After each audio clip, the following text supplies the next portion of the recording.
Hello, everybody. How are we doing today? Welcome back to another Plave reaction. I am super excited about this. So, to kick it off, we are going to be watching the live versions of Wait For You, Why, and then I'm going to be watching a Plave lore guide video. And then, depending on time and where we're at for after that, I might do a few more. If not, I'll be recording those for a separate video. I am very excited about this. You guys have given me some crazy information about this stuff and everything, and I am very excited about continuing my deep dive into Plave. This is part 2 of my Plave deep dive.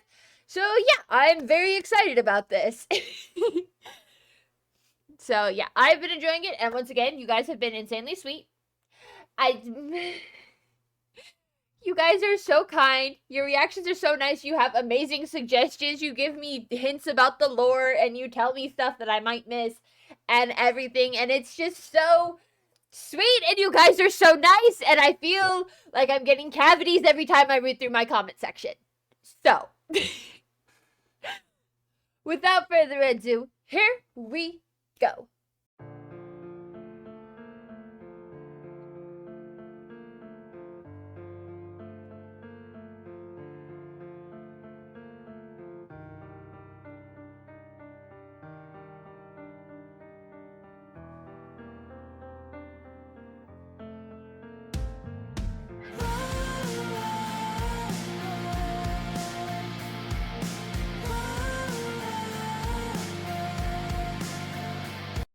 Okay, so their model rigging is insane already. So I think this performance is from 2024. I don't know when was this video uploaded. So October 2024. So I don't think that's like their debut because they've been a group for longer than that. So this is a later performance of the first song. But still, their model rigging is insane. I have seen way worse. So that's so cool.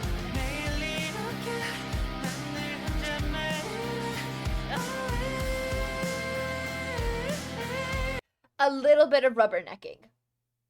There's just a little bit of rubbernecking, but it's fine. It's just something that I can notice.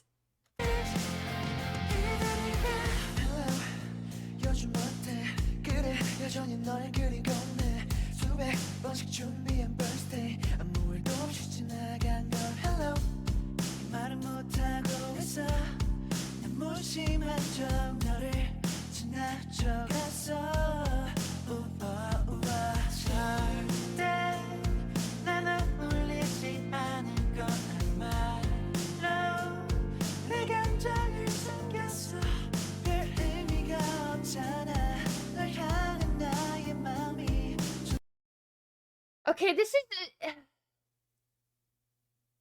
is a really cool overlay. Because also they have the reflections on the stage. So what is happening here? Did they literally... Is this like a full they recorded this with the mocap and then edited their avatars in over top? Like, did they... I don't think this is... So this probably isn't like a live performance. But it's really cool to see how they're blending into the background. Because, like, they've got the floor reflections. And that's the biggest thing when it comes to stuff like this. Is if you don't have your floor reflections, you look silly. But also, I'm seeing, like, the lights in the background. They've got the floor movers. What? I'm not sure exactly what type of light those are. But this is so cool!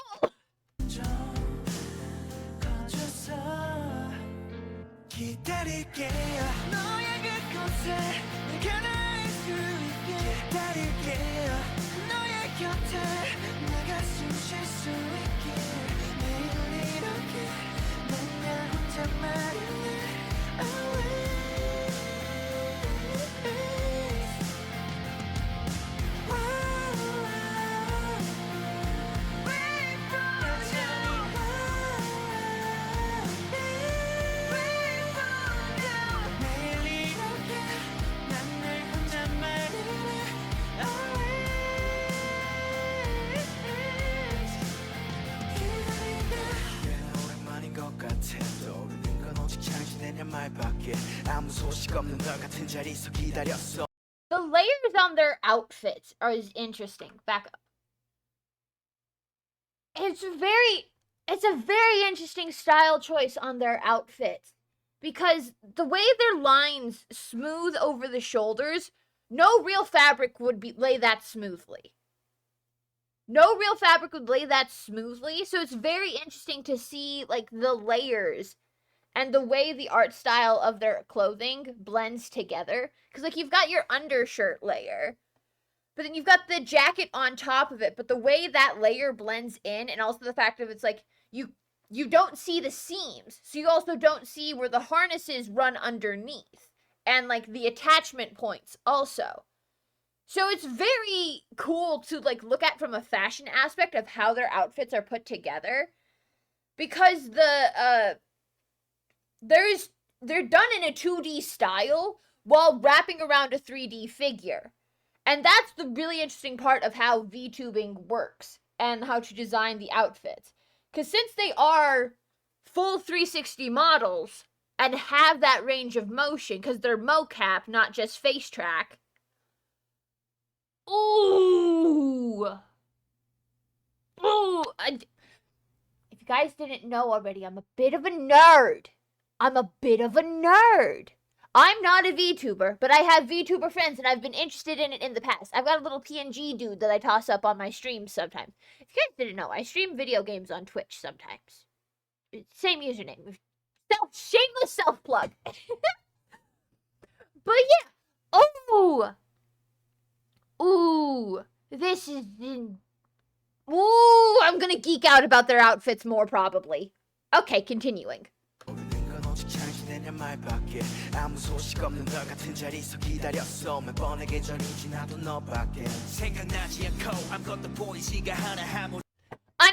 Another thing. I'm loving how they gave them the in-ears and the mic for this modeling. For a live performance model, because they are VTubers, they did not have to do that. They did not have to go through creating and rigging in the mics and the in-ears. I use in-ears instead of regular headphones because of all my piercings. But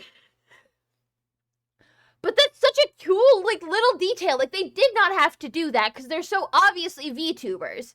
But to add to that feel of the live performance, giving them the headset mic and the in-ears is so cool! And it's a cute little detail.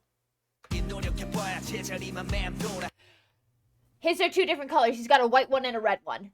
That's adorable!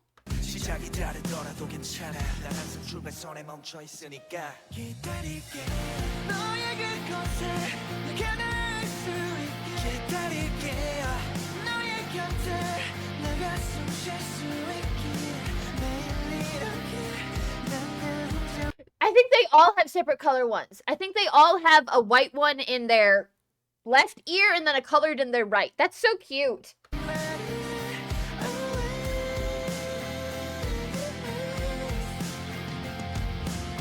No, because he has double blue. Both of his are grayish blue. Heyman's are both grayish blue.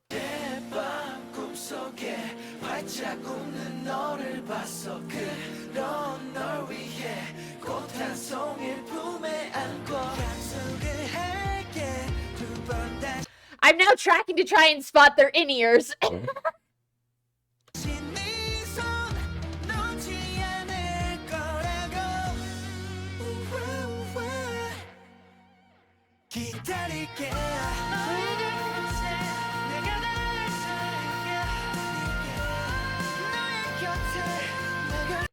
And Bambi's are both like teal.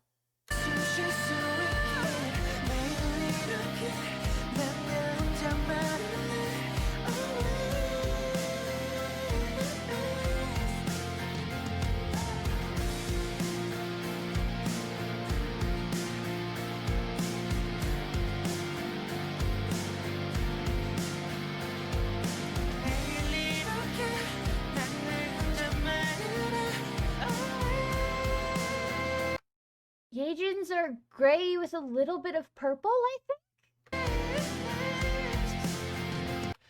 I think that's something that I've noticed also, is that they have color shifting.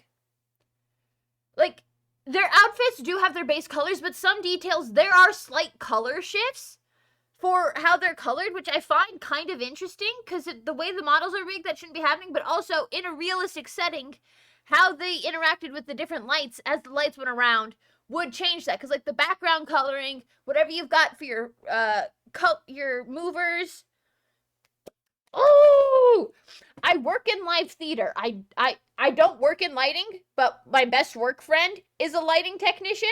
So I hear a lot from her about how lighting works, and I've heard the woes of having to light and do the lighting design for all white costumes. Because we had a production of Cinderella recently.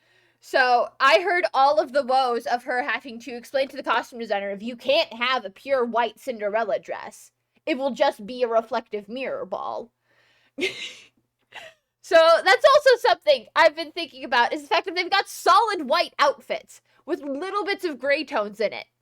That would be a nightmare for lighting technicians, for designing the lights for a show with pure white outfits. I yapped through that so much. I'm sorry. I yapped. We're 11 minutes in and it's a 4-minute video. My bad. Hold on. Let's rewatch the finale.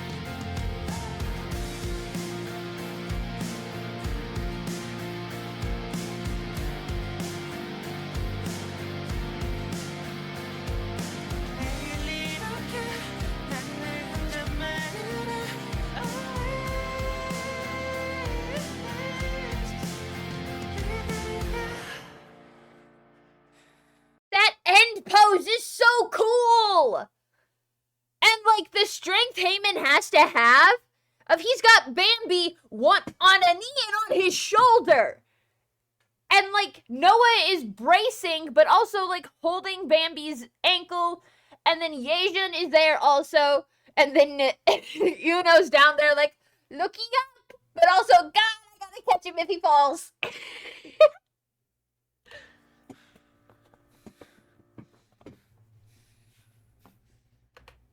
That was good. That was so good. I love that. I love that live performance. That was amazing. That was amazing. So that wasn't like a music show performance. That was for a Rakuten Girls Award. Okay. So, but that was still so cool. That was amazing. Ah! Yes, yes, yes. I am loving this. I am loving this so much. Do I want to check out the dance practice? Do I want to check out the dance practice? Yes. Yes, I do. Dance practice!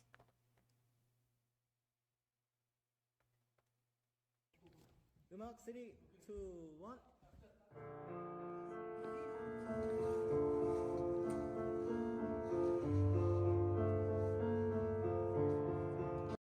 They got it again. They have the floor reflections and their shadow casting.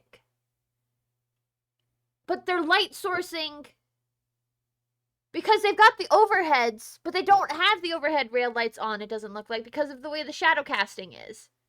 They've got a bit of a cross lighting, but they've also got the really intense floor reflections. And I'll include timestamps so you can skip over my nerd rambling.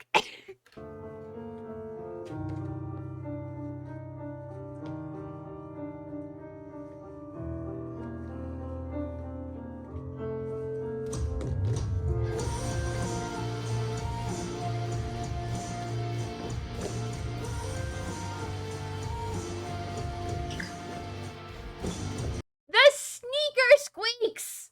That's something I always love about dance practice videos, is hearing the sneaker squeaks.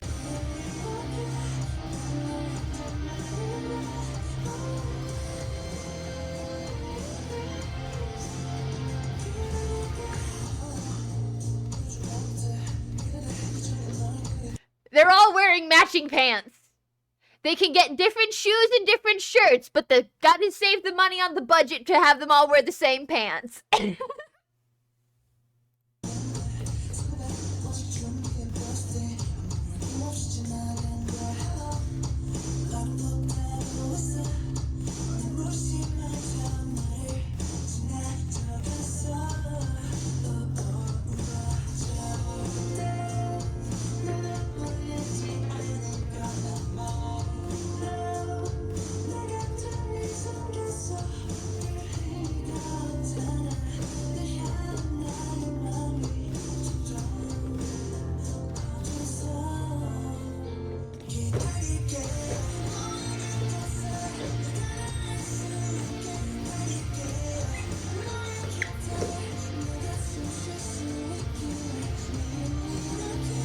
It's really cool getting to see the full formations without any camera moves also, because like it lets you pick apart different aspects of the choreo when you can look at the whole thing as it is. Yee.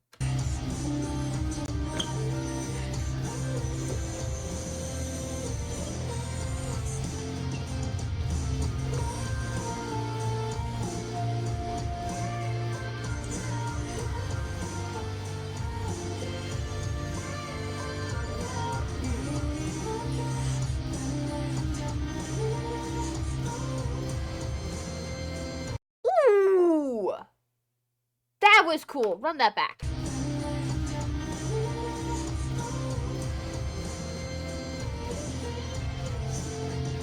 I'm a sucker for those types of line formations. I am a sucker for those type of line formations with the arms and stuff, the cascades of those. I love those.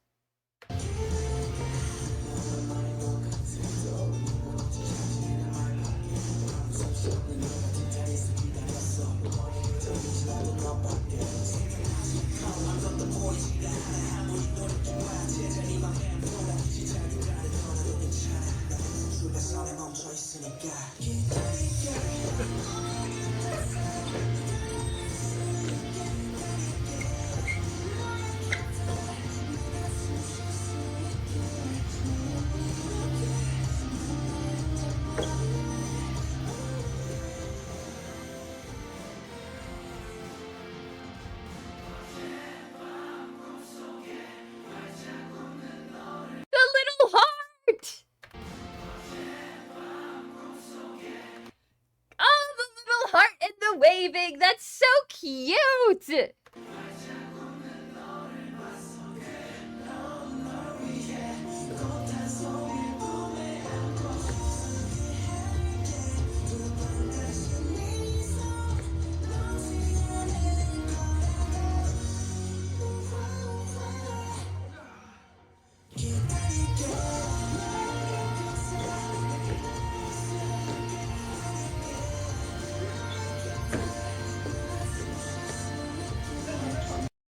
Bambi's little like pop out moments of going off to hit his notes and everything. I love that.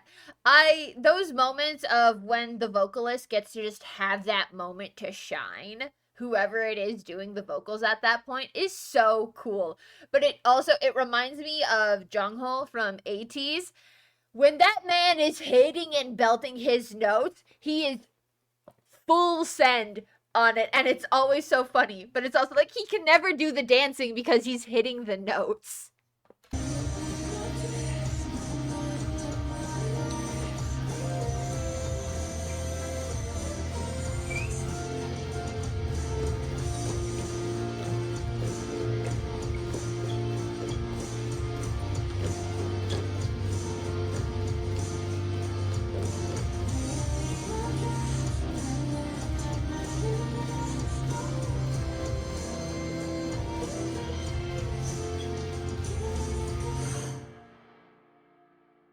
Okay, that's interesting. So in this version of it, Eunho is a bit farther forward and like a lot closer in the formation, and also so is Yejun, which is interesting because it means you can fully see Heyman supporting Bambi. That's cool. That That was cool. Ah! Okay, next. The live performance of Y from the AliExpress 2024 Weavers Con Festival. Hold on. Play.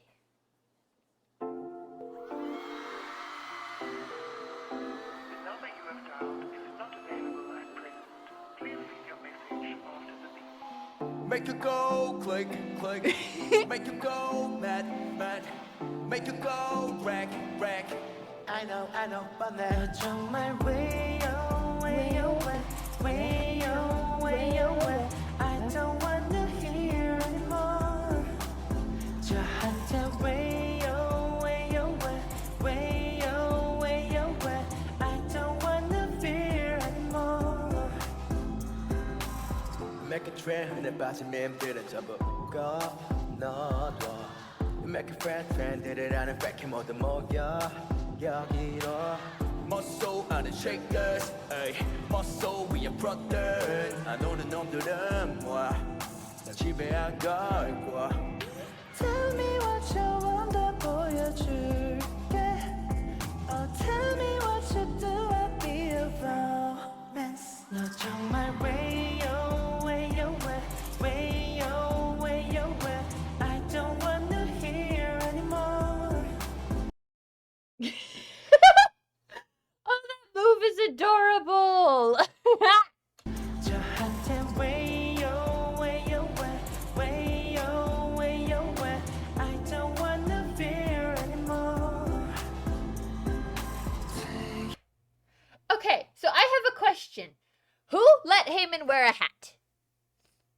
Who let Heyman wear a hat for an actual performance? Because build hats are a lighting designer's nightmare. It works easy for his VTube model because they just have to do this small shadow cast. But for live lighting, it's a nightmare. It is a nightmare.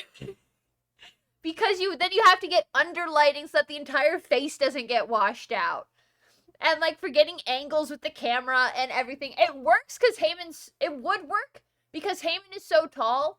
So the camera would be aimed up at his face. But still, you don't wear a build hat for a live performance. You don't wear a baseball cap for a live performance. You can wear like a full brimmed hat set back on your head. Unless you are very purposely going for that dramatic look. You don't wear build hats during performances.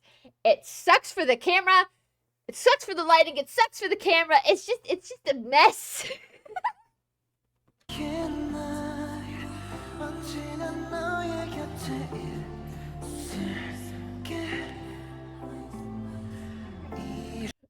I just noticed Noah's necklace was kind of floating above his chest.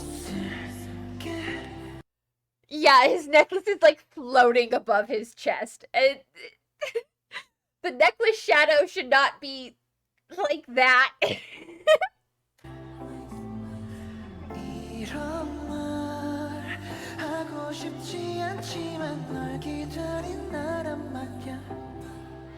The bubbles!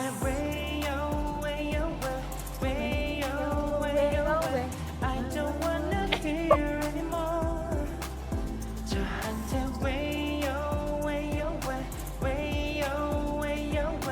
I don't wanna fear anymore.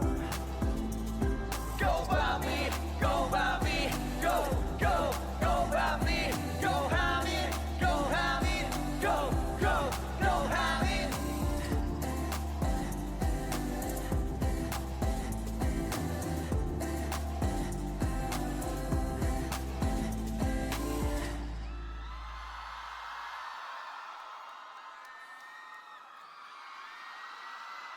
That was cute. And their outfits also. Like the little sweater vest with the pattern on it for Yejin. Bambi's little tan. Noah's. And then Heyman just gets a hoodie. Like these four kind of got like the soft boy treatment. But then Heyman's just like, he's the only one with shorts, only one with a hoodie, only one with a hat. It's like someone didn't get the outfit memo. Oh, that's adorable though. Okay. Okay. That one. We finished that one. And now we have an introduction to Plave's lore. Okie dokie.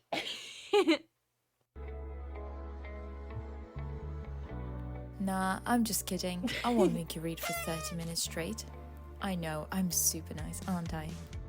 Wait for love, I wait for your love. 사계절이 되어줘 my Venus. 거짓말이라고 믿을래. 황홀한 이 여정의 끝에. So, Plave lore. It can be confusing, especially if you're new to Plave, or even if you're a long-time fan but just don't have the time to browse through all the lore-related threads on Twitter. I get you. I am just like you. Plave's lore is quite fragmented, hidden in birthday kits, QR codes, and secret websites. Oh boy. So for the betterment of my own and also communal understanding of Plave's lore, I decided to create this video.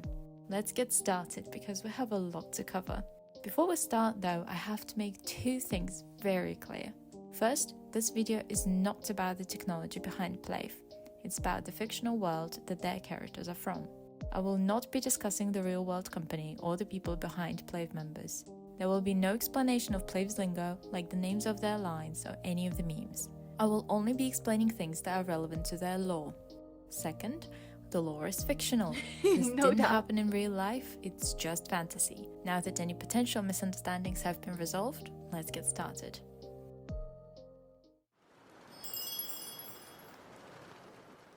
Terra, Kylum, Astrum. You've probably heard these words thrown around here and there, I have. but what exactly are they? Let's start with the planets that are relevant to the lore. Terra is Earth, this little fella right here. It's the planet that we, humans, live on. The name Terra comes from the Latin word terra, meaning earth. So far so good, pretty easy stuff, right? Now let's move on to the two fictional planets that exist in the Plaveverse. The first one is Kylum. Its name is also likely Latin in origin, as the word Kylum means world or heavens. Ooh. Kylum is where fictional characters created by humans reside, like characters from cartoons, manhwas, webtoons, and so on. The music video Okay. for Wait For You suggests that they each have their own areas and homes, as Yejun, Noah, and Bambi and Uno are all in distinctly different locations. More on that in the character section coming up. Lastly, Astrum is a planet between Kylum and Earth. The name Astrum may have Latin roots, as Aster or Astrum in Latin means star, and combining these two words gives us Astrum.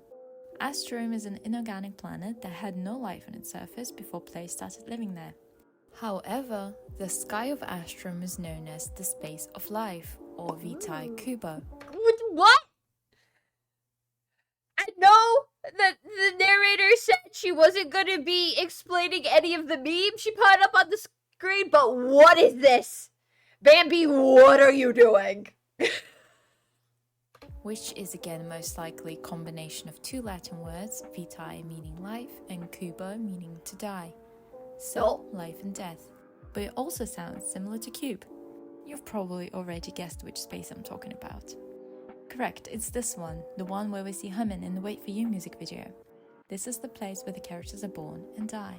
When someone, say a writer or an artist, begins to create a character in their story, this character is born in Vitae Kubo, in the form of a cube. When the character receives enough love and recognition from the people of Terra, either through the serialization of their webtoon or the release of their animated series, their cube splits and forms a meteor. As the meteor descends to Kylum, the debris of the cube fragments from it, which are known as star shards and hold mysterious power, land in Astrum. We'll come back to them later. When the characters are forgotten by the people of Earth and fall into obscurity, they die. They disappear to return to their cube form in Vitae Kubo. Oh, that's sad. It's making me feel bad about all of the abandoned writing projects I have. You can't do this to me. You can't do this to me as a writer. As a writer, I have a lot of writing projects that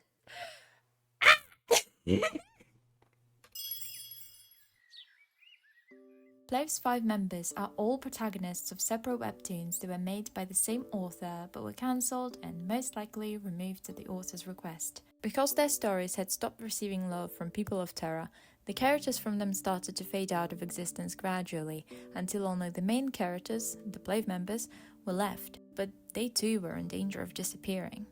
Yejin is the protagonist of the author's first published webtoon, Today I Heal You, which is a fantasy webtoon that has been lost to time. It was serialized on a domestic portal site when webtoons were only beginning to gain popularity. In the 4-panel format, this healing webtoon depicts everyday life in a fantastical setting.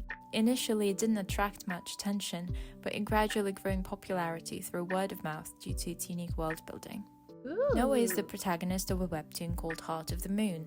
It's a fantasy. I was just told in the comments of my last video that we recently got a new dump of lore about Noah's webtoon and like the world that he came from. So I might jump after Noah's section. I might jump back to that comment and read through what I was told there. Story that has also been lost to time. This work was published in the Amateur Writers Serialization section on the Manhwa Korean Comics platform. At that time, the A platform granted official serial rights to serial works on the top 5 recommended in the Amateur Writers section, and Heart of the Moon began its official serialization thanks to this grant. The precise time and cause for the serialization suspension are not yet known. Okay, hold on. Okay, so from Janelle Pliv. Okay. So, Heart of the Moon is a story where Noah is the leader of a vigilante group called Noble Vigilante. Noah's group is famous for helping the poor and fighting corrupt. He is a respected leader, however, he feels something is missing due to partial memory loss.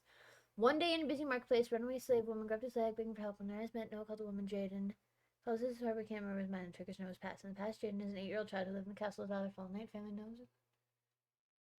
Takes most time with Jaden. Ah, that's so cute! There might be another section that goes more into the powers and stuff. Hold on, what are all the sections we got here? Hold on. Characters, Chroma Drift, Hammond's and Developer A. Okay. Still, cool! We got more lore was dropped recently, which is really cool to know. Finally, both Bambi and Ina are the protagonists of a webtoon called Chroma Drift. Yes, just like the name of this Plave song. This work was first published on a platform dedicated to new web novels. It was serialized for more than a year, and a fandom called Cro-Magnon grew around it. The webtoon is about investigating criminal organizations against the backdrop of a cyberpunk dystopian world. Due to worsening financial circumstances, the web novel platform service was terminated and the serialization was suspended. But that's not all. As of now, we actually know a lot more about Bambi and Una's webtoon than any of the others.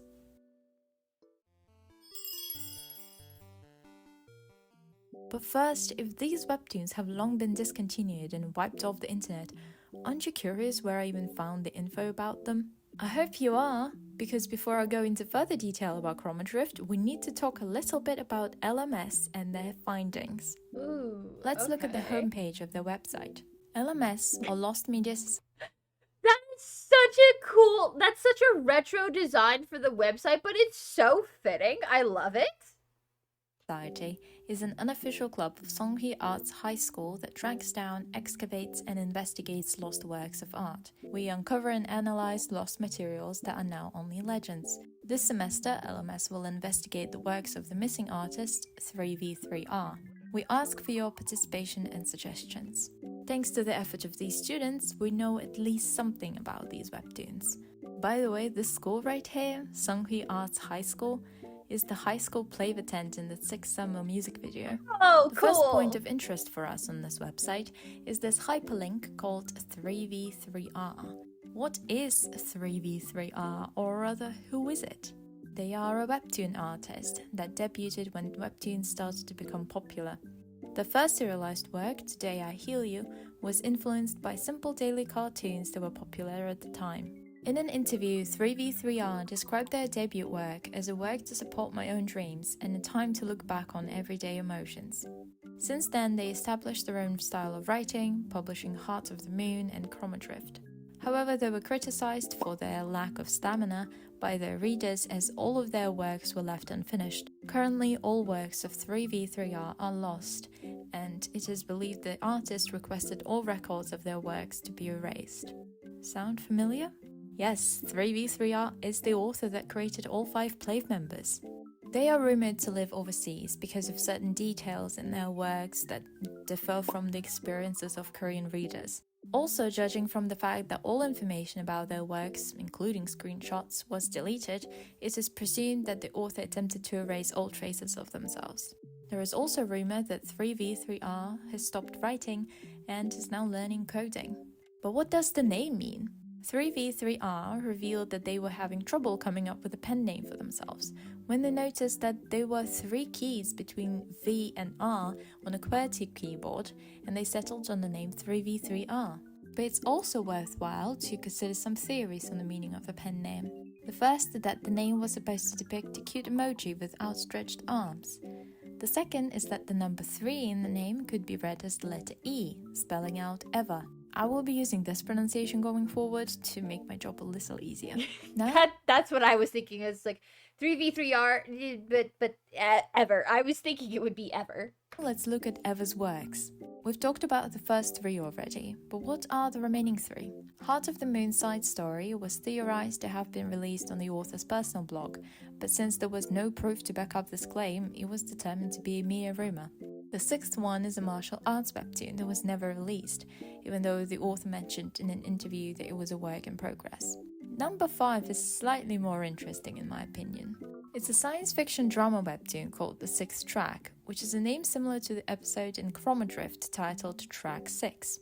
Rumor has it that about 6 episodes of it were released in a small closed community group. However, the fans became suspicious when they noticed that the drawing style and other elements differed from other Ever's works. It was later discovered to be a fan impersonating Ever. This is all we know for sure, but doesn't it remind you of something? The 6th track, different drawing style. Nah, it must be just a coincidence, right?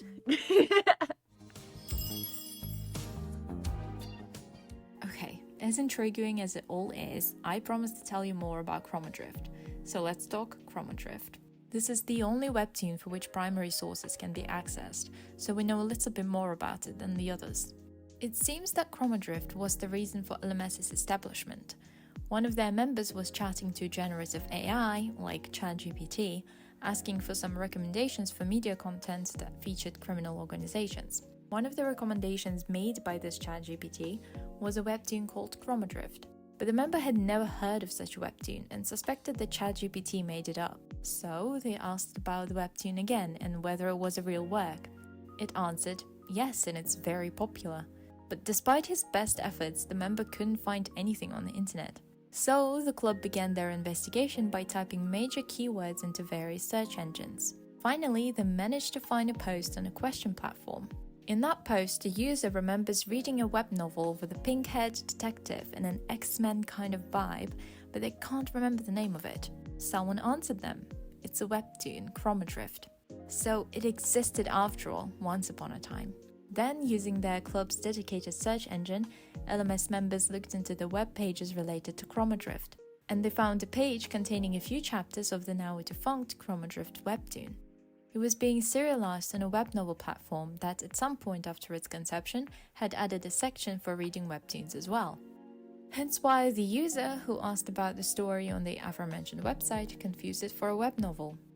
Although the webtoon's banner and its episode thumbnails are missing, we can still read the titles of the episodes along with their summaries. Here is the synopsis of Chromodrift. In 2135, an illegal potion called chroma begins to spread in the commercial hub and megacity state of Maracaibo. Since there is no information on chroma, the investigation has been halted for several years. With nobody volunteering for this difficult investigation, the Maracaibo Central Investigation Bureau assigns the chroma case to 2 troublemaking detectives, Uno and Bambi. Oh, that's funny. The fact that Chroma, Bambi and Uno being troublemaking detectives, I love that. I love the misfit detective trope. It's so fun. Let's look through the episode list as well. Episode 1, New Partner. The Joint Police Agency assigns a silverhaired detective to the Maracaibo Central Investigation What the fuck are those little sprites representing Uno and Bambi, huh? Bureau, which is dealing with an illegal potion issue. Bambi, a seasoned Maracay detective, dislikes his new loud companion. Episode 2, Dream Team. Bambi and Uno infiltrate a location where they were tipped off that Chroma could be bought. However, due to their horrible teamwork, the mission results in failure. Uno becomes suspicious of Bambi after he sees him exchange looks with a member of the criminal organization during the operation. Episode 3, Enhanced Human. Bambi gathers information alone, excluding Uno, in order to locate Terry, a key member of the criminal organization who only appears in rumors. Known as an enhanced human, Terry possesses powerful electrical abilities, which are illegal. Episode 4, The Ninth Child. Uno secretly looks through Bambi's investigation files. He discovers a file that contains Terry's identity and recalls the dark past of the enhanced human laboratory. This post, with the info about Chroma Drift the members of LMS have managed to find, is a huge success, with many people coming together to help out. With their tips, the main thumbnail images recovered, though very damaged and pixelated.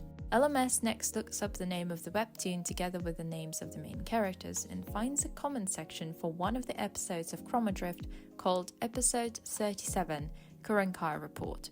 These comments provide some insight as to what the plotline eventually came to and what kind of characters Bambi, Uno, and Terry were. One comment reads, describe Do Uno's feelings at having to catch his younger brother after he had been suspecting Bambi alone, 30 points. Another one reads, everyone, please zoom in on the picture of Uno and Terry at the end. A user under the name Maracay Research Institute provides us with a very valuable background of Uno's life. Was experimented on in a laboratory until the age of 15, dreamt of freedom and survived, gained that freedom but lost everything instead. The price was too high. Suffered from nightmares because of point 1 and 2. Began living life to make amends because he thought he'd lost everything, but there was one more thing he was about to lose. Terry Vision Antenna. Damn! Oh no! Baby, sweet child. Sweet child. Oh no. Oh no. Oh no. Now. Okay, so the fire powers, because we know that he has fire powers, but then Terry had electrical powers, which were illegal, so Uno having fire powers, and the way his appearance is so, like, not starkly, but it's so different than all of the others, having that kind of background, god damn! Now also gives us some insight into Terry's background, writing, couldn't even find freedom. Even teammates like these treat enhanced humans like monsters. You call it freedom to live while hiding your identity? No wonder Terry turned evil. The last bit of information about Chroma Drift that LMS managed to find is a portion of an interview Eva gave a while back. Some of their responses provide more information on the characters and their dynamics, as well as the plot. I won't read the whole thing, only the relevant parts, but you can pause to read everything. Since the characters are three-dimensional, I think the difficulty in predicting their actions is another attractive aspect. Perhaps this is why, if you read the comments in the beginning, there are so many speculations about who will backstab. Because I drew Maracay as such a dystopian world, I think the characters in this world need to have complete trust in each other.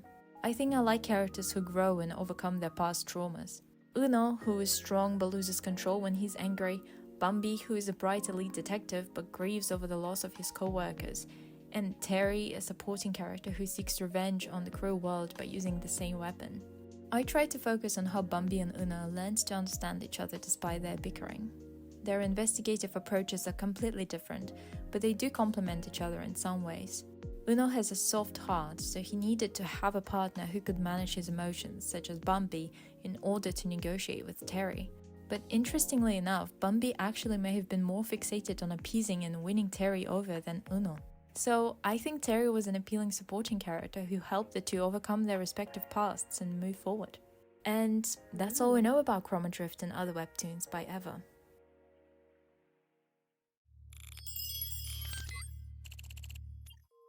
You might have noticed that I haven't mentioned Humin much. There is a reason for that. Humin is a little different from the other members. Let me start from the beginning. In the beginning, there was nothing. Oh, wait, no. One day, someone awakens inside of Astrum's space of life. He's alone and lost, but through a crack that formed in the space between Astrum and Terra, he establishes contact with someone on Earth. That person is a programmer named Developer A. Not their real name. who used to be a webtoon artist and created a few beloved webtoons before giving up on their dream and abandoning their projects. They start communicating, and developer A remembers all the characters they'd drawn in the past: Yejun, Noah, Bambi, and Uno. They learn from Hamin about Kylum and Astrum and about the space of life. They realize that the characters they'd created are on the verge of disappearing as a result of the decline in their popularity caused by the discontinuation of their respective webtoons. They devise a plan. Developer A, aka Eva, writes a code that can summon Yejun, Noah, Bambi, and Uno to Astrum, while Hamin collects the star shards, the debris from the cube meteors, to help with the process. Remember, these star shards have some mysterious powers. They are successful in their plan, and all future Plave members meet in Astrum beneath the starry sky. But wait, there's something missing. How is it that Hamin is alive? His webtoon, which was going to be a martial arts webtoon, remember the sixth one I kind of skipped over, was never serialized. It was in development when it was abandoned. Therefore, it never got any love from people on Earth. Okay, so that's an interesting reason for why Heyman doesn't have like a birth year, so we don't technically know how old he is. That's cool. Earth, which means that Hamin could not have been born yet. Attention! The next section is highly speculative. The only official information presented here are developer A's diary entries. Everything else is a theory. We don't have a diary entry in which developer A describes how exactly Hamin manages to contact him for the first time.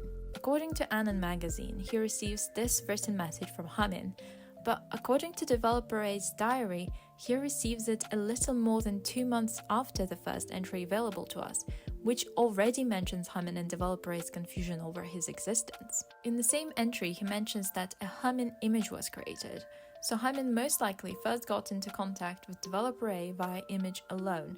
No sound, no movement, no writing.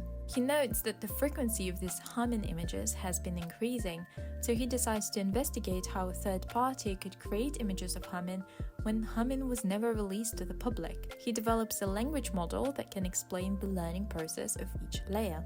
So, what is all this, I hear you ask? Honestly, I couldn't comprehend this myself when I first saw it because my brain is just not wired to understand this type of stuff. But with the help of this person and my 2 remaining brain cells, I think I figured it out. Let's start from the top. DB most certainly means database, in this case anything related to Hamin that a machine can take and learn from. Connected to the database is Training Generator, the not-so-perfect version of the final project that is still in its learning stage.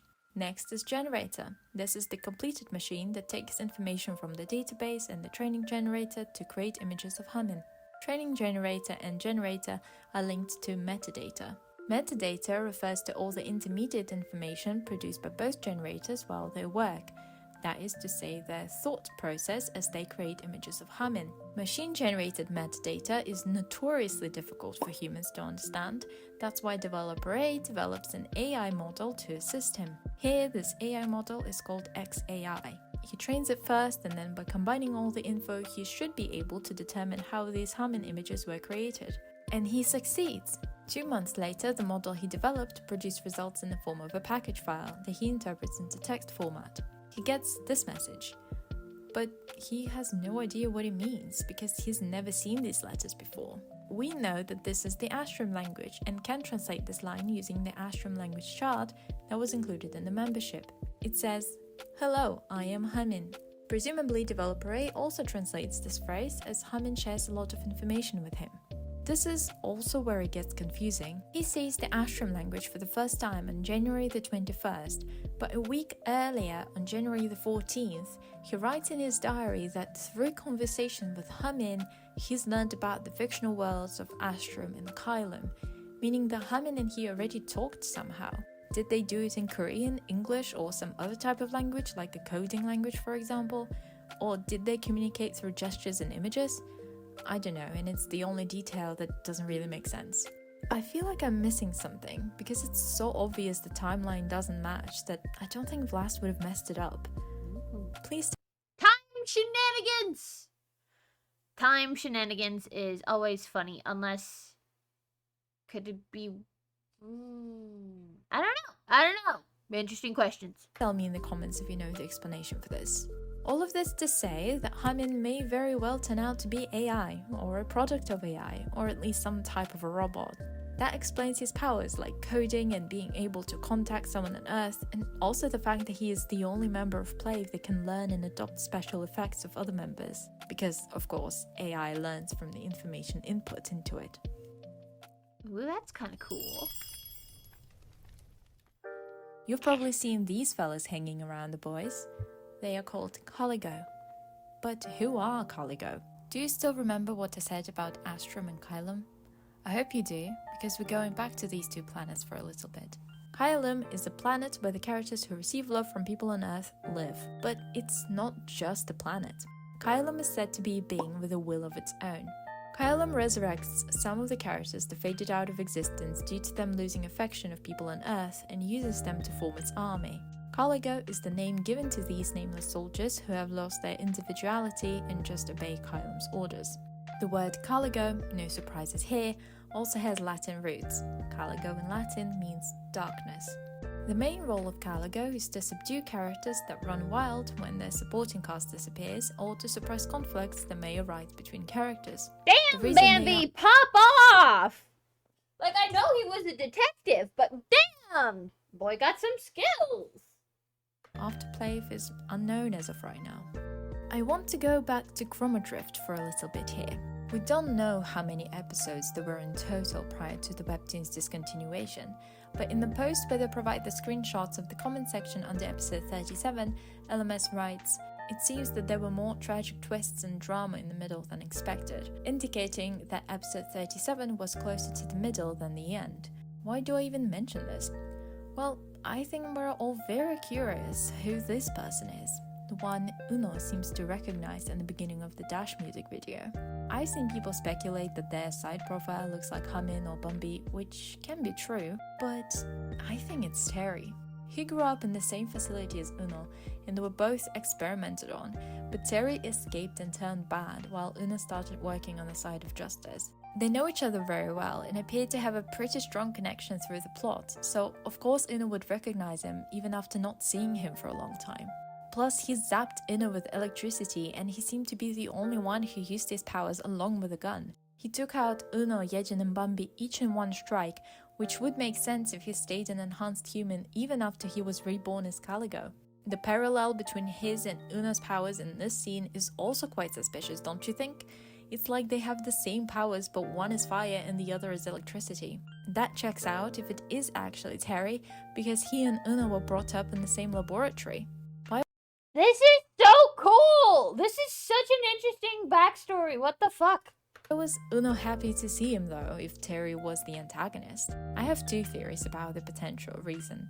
First, Uno was just glad to see someone from his world who he thought had disappeared long ago. Second, by the end of Chromodrift, Terry changed. You know, your classic, an antagonist is saved by the protagonist and turns good, or something of the sort, and they became friends. This is just a theory of mine, but I think it's pretty plausible.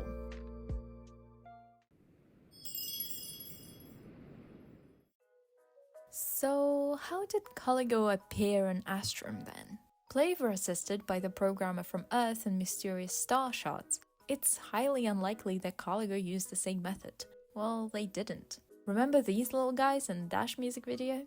They are the answer.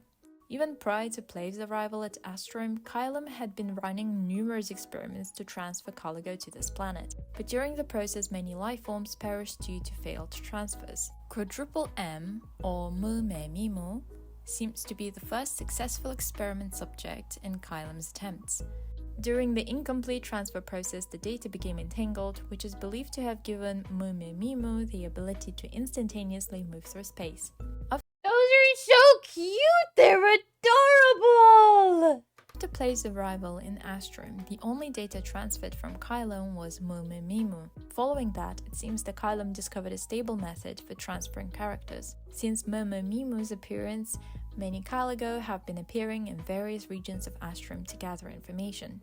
So these guys we see at the end of Wait for Love music video are probably there to gather information on Plave in preparation for the attack that happens later in the Dash music video. It's curious that Mume Mimu didn't find Plave straight away but only right before the Caligo attack. Was it a coincidence or was it deliberate?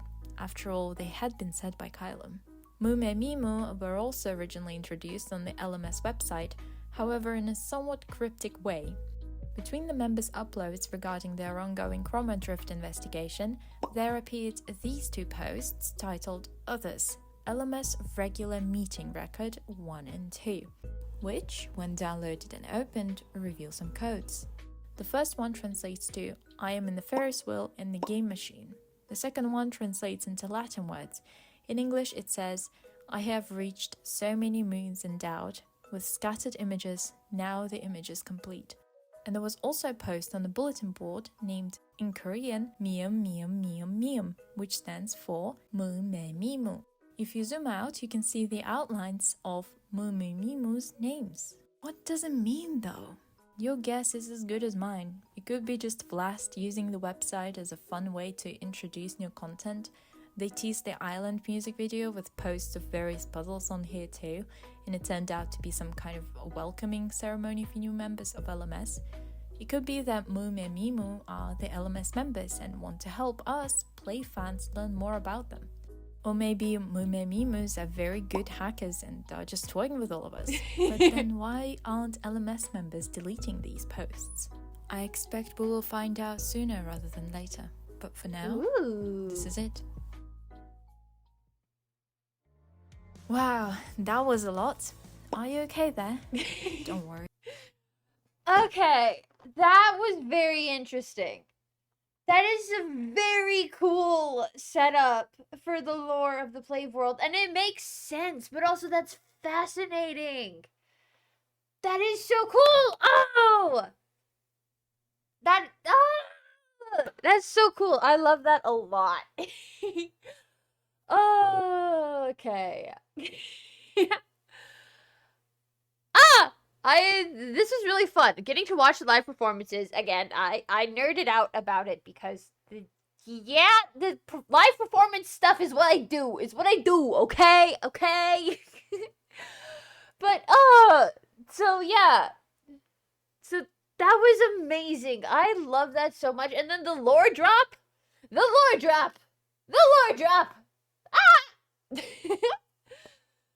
Damn. Okay. Well, that was... I have thoughts. I will need to think on this, and I'll probably need to go in and read more additional information on it. But this was a very good, introduction to Plave lore. I am very interested in getting to learn more about, the character lore that they have through, the stream clips and the music videos and everything like that also. So, this was amazing. I loved it so much. This will be where I wrap up this video, though, because we are at almost an hour for the raw video footage length. So we'll cut it down. This will probably be like a 50-minute long video, but you guys said please like long videos, so you better not disappoint me. If you reached this far in the video, give Squishy Cthulhu a compliment. If you guys don't know already, this is Squishy Cthulhu. He is overlord of my setup, basically. He judges me every time I make a video or stream, and I'm bad at video games. Yep, so if you made it this far, say hi to Squishy Cthulhu. Okay, this was so much fun, guys. Thank you guys so much for sticking around to this point if you have. And just, yeah. If you guys have enjoyed, possibly click a few buttons. Stick around. I will be, probably recording and going to be trying and editing a second version where I go through the next few music video, live performance, pop-up, watch me woo, all of those will be coming next. So stick around for those if you guys are interested. This has been part 2 of my Plave deep dive. See ya! Bye-bye!